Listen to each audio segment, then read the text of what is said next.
નમસ્કાર. આજના આ વિશેષ વિશ્લેષણમાં સૌનું સ્વાગત છે. આજે આપણે વાત કરીશું ભારતની અદાલતોના માળખા વિશે, અને એમાં પણ ખાસ કરીને ફોજદારી એટલે કે ક્રિમિનલ કોર્ટ્સ અને દીવાની એટલે કે સિવિલ કોર્ટ્સ, એની રચના અને એમના કાર્યક્ષેત્ર પર. આપણી આ ચર્ચાનો આધાર છે સ્ત્રોત ભારતની અદાલતો, માળખું અને અધિકાર ક્ષેત્ર. આપણો મુખ્ય ઉદ્દેશ્ય એ છે કે ભારતની આ જે ન્યાય પ્રણાલી છે એના જુદા જુદા સ્તરો અને એના મુખ્ય કાર્યો, ખાસ તો ફોજદારી ન્યાયતંત્રના સંદર્ભમાં એને ઝડપથી સમજી લઈએ. તો એમ શરૂઆત કરીએ એ બેઝિક તફાવતથી ફોજદારી અને દીવાની અદાલતો વચ્ચે. ફોજદારી એટલે ગુના અને સજા, અને દીવાની હા, દીવાની એટલે વ્યક્તિઓ વચ્ચેના જે વિવાદો હોય, ઝઘડા હોય, એનું સમાધાન. એમાં વળતર મુખ્ય હોય, સજા નહીં. બરાબર. તો ચાલો પહેલા ફોજદારી અદાલતોનું જે આખું માળખું છે એના અધિક્રમ પર એક નજર કરીએ. સૌથી ઉપર શિખર પર આવે છે સુપ્રીમ કોર્ટ. નવી દિલ્હીમાં છે અને આખા દેશની સર્વોચ્ચ અદાલત ગણાય. હવે તે દીવાની અને ફોજદારી બંને કેસ સંભાળે છે, પણ એક વાત ધ્યાનમાં રાખવા જેવી છે કે ફોજદારી કેસ છે ને એ સીધા સુપ્રીમ કોર્ટમાં શરૂ નથી થતા. હા, બરાબર. તે મોટે ભાગે નીચલી અદાલત એટલે કે હાઈકોર્ટમાંથી આવેલી જે ફોજદારી અપીલો હોય બસ એ જ સાંભળે છે. અને સજાની વાત કરીએ તો સુપ્રીમ કોર્ટ આઈપીસી એટલે ઇન્ડિયન પિનલ કોડ હેઠળ કાયદા મુજબ કોઈ પણ સજા આપી શકે છે. અને પછી સુપ્રીમ કોર્ટની નીચે એટલે રાજ્ય સ્તરે આવે છે હાઈકોર્ટ. સામાન્ય રીતે તો દરેક રાજ્ય માટે એક હાઈકોર્ટ હોય છે. હા, રાજ્યની વડી અદાલત. બરાબર. ફોજદારી કેસોમાં મોટાભાગની હાઈકોર્ટ પણ જો મુખ્યત્વે અપીલ જ સાંભળે છે, એટલે નીચલી કોર્ટના ચુકાદા સામે આવેલી અપીલો. સત્તાની વાત કરીએ તો હાઈકોર્ટ પણ આઈપીસી હેઠળ કોઈ પણ સજા આપી શકે છે, પણ અહીં એક બહુ જ મહત્વની પ્રોસેસ છે. કઈ? કે જ્યારે કોઈ નીચલી અદાલત, માની લો કે સેશન્સ કોર્ટ, મૃત્યુદંડની સજા આપે, તો ભલે પછી અપીલ થઈ હોય કે ના થઈ હોય, એ સજાનો અમલ કરતા પહેલા હાઈકોર્ટ દ્વારા એની પુષ્ટિ થવી ફરજિયાત છે. અચ્છા, પુષ્ટિ જરૂરી છે. હા. અને એ પુષ્ટિ માટે પણ ઓછામાં ઓછા 2 હાઈકોર્ટ જજની સહી જોઈએ. આ ખરેખર બતાવે છે કે કેટલી ગંભીરતાથી લેવાય છે આ બાબત. સાચી વાત છે. આ એટલે ગંભીર સજાઓ માટે એક જાતનું સેફટી નેટ છે. બરાબર. તો હાઈકોર્ટ નીચે આવીએ તો જિલ્લા સ્તરે હોય છે સેશન્સ કોર્ટ. હા. અને જે મોટા શહેરો છે, મહાનગરો, મતલબ કે 10 લાખથી વધુ વસ્તીવાળા, ત્યાં અલગ મેટ્રોપોલિટન સેશન્સ કોર્ટ હોય. અને જરૂર પડે તો રાજ્ય સરકાર હાઈકોર્ટની સલાહ લઈને એડિશનલ સેશન્સ કોર્ટ પણ બનાવી શકે છે. હા, વધારાની કોર્ટ. સેશન્સ જજ અને એડિશનલ સેશન્સ જજ આ બંનેની નિમણૂક હાઈકોર્ટ જ કરે છે. અને એમની સત્તા પણ સમાન હોય છે સજા કરવા બાબતે.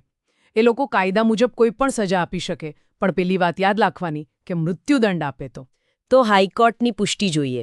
ઓછામાં ઓછા 2 જજની. હા, બરાબર છે. અને સેશન્સ કોર્ટને મદદ કરવા માટે, એમના કાર્યભારને હળવો કરવા માટે અસિસ્ટન્ટ સેશન્સ જજની કોર્ટ પણ હોય છે. એમની નિમણૂક પણ હાઈકોર્ટ જ કરે. જોકે એમની સજા કરવાની સત્તામાં થોડી મર્યાદા છે. એ લોકો મૃત્યુદંડ, આજીવન કેદ કે પછી 10 વર્ષથી વધુની કેદની સજા ના આપી શકે. અચ્છા, એટલે એમની સત્તા લિમિટેડ છે. હા, એ સિવાયની કાયદા મુજબની બીજી સજાઓ આપી શકે. અને એટલે સત્તાનું સ્પષ્ટ વિભાજન છે ત્યાં. સમજાઈ ગયું. અને પછી આ અધિક્રમમાં છેક નીચે સૌથી નીચલા સ્તરે આવે છે મેજિસ્ટ્રેટની અદાલતો.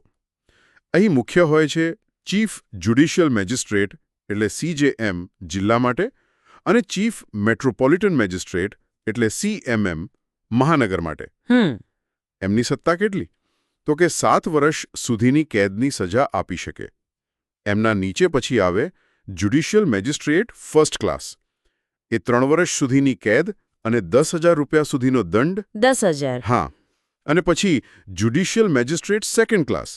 એમની સત્તા 1 વર્ષ સુધીની કેદ અને 5,000 રૂપિયા સુધીના દંડની. 5,000, બરાબર.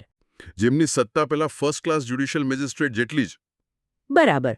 આ તો મુખ્ય ફોજદારી અદાલતોની વાત થઈ, પણ આ ઉપરાંત અમુક ખાસ અદાલતો પણ છે જે ધ્યાનમાં લેવા જેવી છે. જેમ કે કિશોર અપરાધીઓ માટે જુવેનાઇલ ઓફેન્ડર્સ જેને કહીએ. 16 વર્ષથી ઓછી ઉંમરના બાળકો જો એમણે કોઈ બહુ ગંભીર ના હોય એવો ગુનો કર્યો હોય તો એમના માટે જુવેનાઇલ કોર્ટ હોય છે. અને આ કોર્ટનો હેતુ સજાનો નથી હોતો જેટલો સારવાર, તાલીમ અને એમના પુનર્વસન પર હોય છે. હા, એ અભિગમ અલગ છે. બરાબર. અને બીજું, કેન્દ્ર કે રાજ્ય સરકાર જો વિનંતી કરે તો હાઈકોર્ટ કોઈ સરકારી કર્મચારીને પણ ચોક્કસ કેસો માટે થોડા સમય માટે સ્પેશિયલ જ્યુડિશિયલ મેજિસ્ટ્રેટ કે સ્પેશિયલ મેટ્રોપોલિટન મેજિસ્ટ્રેટની સત્તા આપી શકે છે. ઓકે, ટેમ્પરરી ધોરણે. હા, કામચલાઉ ધોરણે. સારું. તો આ થઈ ફોજદારી અદાલતોની વિગતવાર વાત. હવે જરા ટૂંકમાં દીવાની અદાલતોને પણ સમજી લઈએ. જેમ આપણે શરૂઆતમાં જ વાત કરી કે આ અદાલતો મુખ્યત્વે બે વ્યક્તિઓ કે પક્ષો વચ્ચેના જે ખાનગી વિવાદો હોય ને એના માટે છે. હા, જેમ કે મિલકતનો ઝઘડો હોય, કરાર ભંગ થયો હોય કે પછી કોઈ કૌટુંબિક બાબત હોય. બરાબર. જેમાં કોઈ ફોજદારી ગુનો ના હોય. બિલકુલ. દીવાની અદાલતનો મુખ્ય ઉદ્દેશ્ય જ એ છે કે વિવાદનું યોગ્ય, ન્યાયી સમાધાન લાવવું, સજા કરવી એ નહીં. જો કોઈ એક પક્ષને કારણે બીજાને નુકસાન થયો હોય તો અદાલત એને વળતર અપાવી શકે છે, કોમ્પન્સેશન જેને કહીએ, અથવા બીજી કોઈ રાહત. અને સ્ત્રોતોમાં સ્પષ્ટ કહ્યું છે કે વળતર પછી ભલે ગમે તેટલી રકમનું હોય એને સજા ન ગણાય. અચ્છા. જ્યારે દંડ એટલે કે ફાઇન જે ફોજદારી કેસમાં લાગે એ એક પ્રકારની સજા જ છે. આ તફાવત સમજવો જરૂરી છે. હા, એ મહત્વનો મુદ્દો છે. વળતર એ રાહત છે, દંડ એ સજા. બરાબર.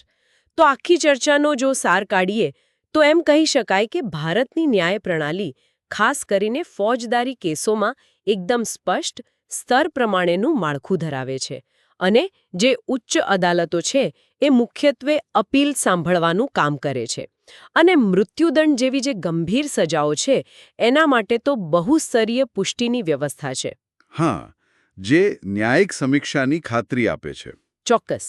તો આશા રાખીએ કે આજના આ વિશ્લેષણથી આપણા શ્રોતાઓને ભારતની ન્યાયિક પ્રણાલીની એક સ્પષ્ટ રૂપરેખા મળી હશે, ખાસ કરીને ફોજદારી અને દીવાની અદાલતોના અધિક્રમ અને એમની કાર્યપદ્ધતિ વિશે. અને અંતમાં એક વિચારવા જેવો મુદ્દો મૂકી શકાય કે આ જે ન્યાયિક સત્તા અને સજાની મર્યાદાઓનું આપણે જટિલ માળખું જોયું સ્તર પ્રમાણેનું, તે ન્યાયિક પ્રક્રિયાની ઝડપ અને બીજી બાજુ ખાસ કરીને ગંભીર ફોજદારી કેસોમાં પૂરેપૂરી અને નિષ્પક્ષ ન્યાયિક સમીક્ષા થાય એ જરૂરિયાત, આ બંને વચ્ચેના સંતુલન વિશે શું સૂચવે છે? રસપ્રદ પ્રશ્ન છે, વિચારવા જેવો.